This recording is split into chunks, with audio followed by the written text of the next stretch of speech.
let's create this hard surface crate and learn to work a little bit with Bool Tools. And if you just started Blender and you need some help with the tutorials, also check out my free starter course. The link will be in the description. You just sign up on my website. It's 100% free, it takes 1 to 2 hours to complete, and then you'll have so much easier time going through some of the tutorials. Now in the Blender scene, let's tab into the edit mode, press G then Z and 1 to move this up on the axis, 1 meter, because the cube has 2 meters, so the origin point sits at the bottom. Now select these vertices, press G then Z, move them down like this, and now press A and scale everything on Y-axis, just like that. And now let's tab out and let's press S and scale this down, so we maintain the position of the origin point. And let's do something like this. This is 2 meters wide, so around 1 meter or less than 1 meter. And now press Ctrl A and apply the scale. Let's hit period on numpad to focus on the object, and let's tab into the edit mode. Press 2 for edge select, Ctrl Alt and click this edge to select all of these around, press Ctrl B to bevel. So this will be our starting shape for the crate. And now let's tab out and let's go into the modifiers panel and let's add bevel modifier, and let's increase number of segments to 2 and reduce the amount to something really small like this. And now, really important thing, let's switch this to arc, and in the shading enable hard normals. Now right click, shade smooth.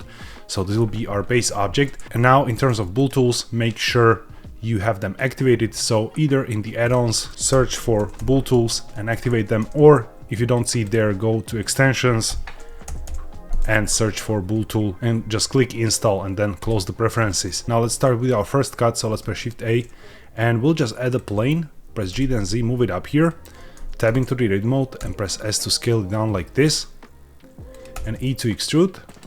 And now we'll tab out, hold Shift, select our crate and hit Ctrl and slash on a numpad, and that will create basically 2 objects. One of them will have Boolean modifier with difference and one of them will have the intersect. And let's now fix the stack, so let's move the Boolean modifier above the bevel so it actually captures that edge there as well, and same for the other one. Now we have this nice separation there, and we can continue, cutting from this object to create some interesting shapes. So let's tab into the edit mode here, press 3 for face select, select this face and hold Shift S and snap cursor to select it. Now let's tab out, let's press Shift A again and add a plane, tab into the edit mode, scale this down and R, X and 90 to rotate 90 degrees, and let's confirm. Let's make it a little bit wider, so S then X like this, and press G then Y to move it a little bit further away on the Y-axis, and let's extrude this so we cut into the shape. And now press S then X to scale it inside. And now let's step out and I will be cutting into the bottom object here. So now these 2 are separated, so we can just choose one of them to cut. So hold Shift, select this one, and let's press Ctrl and minus this time. There will be a difference operation, and let's fix the stack again as well. You can collapse these if you want to better see what's happening there. And now we can see there's some issues here, and it will be much clearer if you enabled face orientation overlay in the beginning. So that's the setting right here, which will show you the direction of the normals. So basically it will show you whether your object is flipped or not. So if you enable this, you can see there's a red color, so the normals are flipped, and it's caused by this object because we extruded it back and the normals were flipped. So you can just press A to select all and Shift N to recalculate normals, and now you will see it will behave. So let's now continue and let's refine the shape on the top here. So tab into the edit mode, select this face and press Ctrl B to bevel.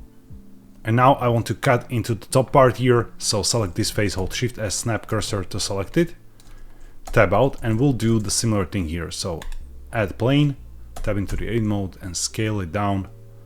And now we can either move this a little bit up and extrude downwards, but you can see that this is now flipped. So let me go back a little bit. So I would rather press G then Z, move it down a little bit, and then E and extrude this upwards, S then X to scale, and now the normals are correct. So we can tab out, hold Shift, select the top lid and hit Ctrl and minus, do another difference operation, and of course fix the modifier stack. And here we can play with this a little bit. You can non-destructively scale it up and down to see how this works. Now, as you can see here, this is not beveled. because depending on the bevel angle here, it will or will not catch the angle of that edge. So you can either play with that setting, or you can just modify the angle here. So I will just make it a little bit sharper. Okay, finally, don't fall all the way into Boolean hell. Now that you have the hammer, not everything will be the nail. So if you, for example, want to do something really simple, you can still use your standard modeling tools. So for example, here I can just select this and press I to inset. And if you press E to extrude this down, you will see it nicely works with the Boolean operations you did before. Now maybe we can make this a little bit deeper. So I'll select the brush object, tab into the edit mode, and let's enable X-ray view, select the bottom face, press G then Z and move this down a little bit. So we have some more room here, and let's toggle the X-ray back. And now finally, we can always modify this, so you can select this object here, press G then Z, move it down, so you can see the separation goes a little bit lower. And here again, I want to create a ridge around, but again, no need to actually add Boolean object. I'll just tab into the edit mode, alt click this loop, press Ctrl R, create the loop cut right here, and press Ctrl B to bevel, and alt E and extrude along normals to create something like this. So you can always add some detail, and the booleans are really useful where you really want to cut into your object in some, unusual way. And if you're ready to dive deeper into Blender, also check out my other courses where you get to learn everything from simple low-poly design all the way to full character illustration, textured environments, and with the latest one, even full car modeling and animation. So if you're interested, check out the link in the description. For example, to create some insets that will be really hard to model. So for example, here on top, we can press Shift A, add a plane, tab into the edit mode, and let's scale it all the way down like this. And let's make it longer on x-axis, so S then X, like this. And we can press Ctrl Shift B to bevel the vertices and increase number of cuts, so it's, a little bit more smooth. And if it goes over, just hit C to clamp this, and here's your oval shape.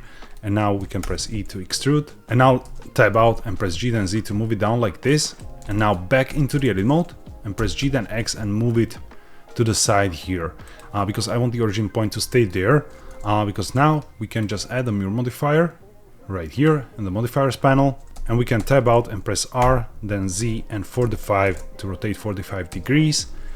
And additionally, we can press Alt D to duplicate this, and R then Z and 90 degrees to create a copy like this. Now note that these are flat shaded, we didn't shade them smooth, so look what happens when I use them as booleans. So I will hold Shift, select the lid, and press Ctrl- to cut into the shape. If something like this happens, you can always choose a different solver, so we can go for exact method. And now you can see this is jagged because the brush object itself is not shaded smooth, so right click and shade smooth, and it will look much better. And now we can do the same thing here, so select this, hold Shift, select the lid, and press Ctrl and -, choose the solver, and of course we can move this above the bevel modifier, so we get shape like this. And now we can select both of those and move them up and down to refine this. Finally, let's select this part here, tab into the edit mode, and I want to do similar thing as up here, but I will Ctrl R, create a loop cut, press Ctrl B, and reduce number of cuts with the mouse wheel to create a bevel like this. And now I will extrude this inside here like this, and you will see the boolean works really nicely with this. So finally, let's just create some locks here. Shift right click to move the cursor there, let's press Shift A and just add a plane, tab into the edit mode and press S to scale it down, and R, X and 90 to rotate, and we can continue the scale until the size is right. And now let's select the bottom edge, press G then Z and move it down a little bit like this. And now press A to select all and E to extrude. And let's select this edge here and bevel it.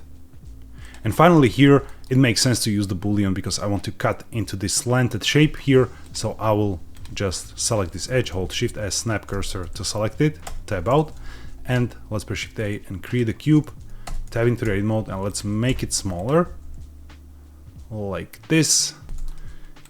And then press 3 for face select, select the top face, press G then Z and move this up like that. And finally we can move the whole thing down, and let's press G then Y and let's cut a little bit deeper. And now before we do the cut, let's select this, hold Shift, select the lid and transfer the bevel modifier by choosing copy to select it. And now we can adjust the amount a little bit because this is a smaller object. So let's do something like 0.001. And here I can select this one, hold shift. And now we'll do Control and slash to create the same cut we did in the beginning. And of course we need to fix the modifiers. But now you can just select this as an object and move it around a little bit, so you can push it inside if you want, or a little bit up. Totally up to you. Now I'll just select this one here and let's add the mirror modifier and choose the crate as the center. And now let's select this one, hold shift, and let's copy to select it, so we have this on the other side as well. And now we can play with the scale a little bit, just like that. And finally, another thing that the Boolean is good for, when you want to add to already cut geometry, we can select this face in the front, hold shift S, snap cursor to select it, tab out, and let's press shift A, add a cube, tab into the edit mode, and let's make it smaller like this, and S then X to scale it up until it goes inside here. And now tab out, press G then Z to move it down, and G then Y to push it inside a little bit to create some interesting detail here. And now we can hold shift, select the crate, and hit Control and plus. That will basically do the reverse operation, so it will add to your geometry.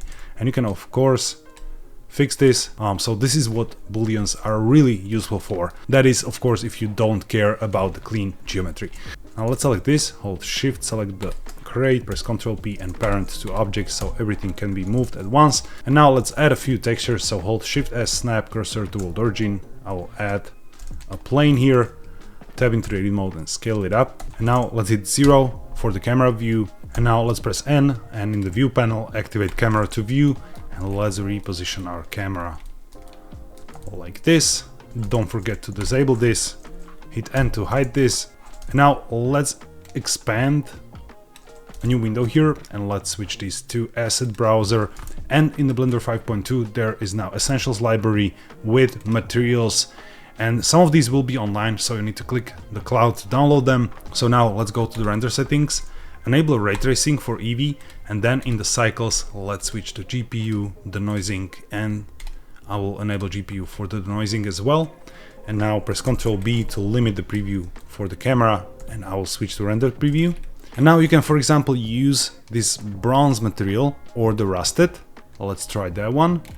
And when you drag it to the scene, you can go to the material settings and you will see the material, but you cannot change anything until you detach it from the online library. So let's detach it, and now you can modify the amount of the rust, play with the roughness of course, and all the other options. And all of these materials are super cool and they have a bunch of different features.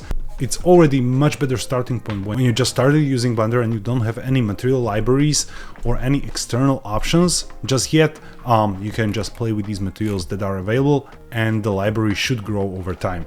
So let's just select the same material right here and down there as well. And for this one I will just switch this to emission and increase the strength, change the color a little bit. But honestly, I don't like this material too much for this particular shape, so let's use bronze. I know it's a little bit weird to use it for the sci-fi crate, but you can also detach this and change the color if you want, and then reduce the amount of that oxidation that happens there, so you will have, you know, a nice material right away. Then you can use something like tiles here for the ground. And of course, same as before, you need to detach this and, for example, play with the scale. And finally, there is worlds section here in the library, and those are HDRIs. So again, great way how to add a realistic lighting to your scene. So for example, you can use the street one here, the Blender Institute. I will just download this and then drag it to the scene, and you will see the lighting change. Now let's drag this up a little bit and change this to shader editor and world. And right here again you can see that I cannot change anything here because I need to separate that world settings.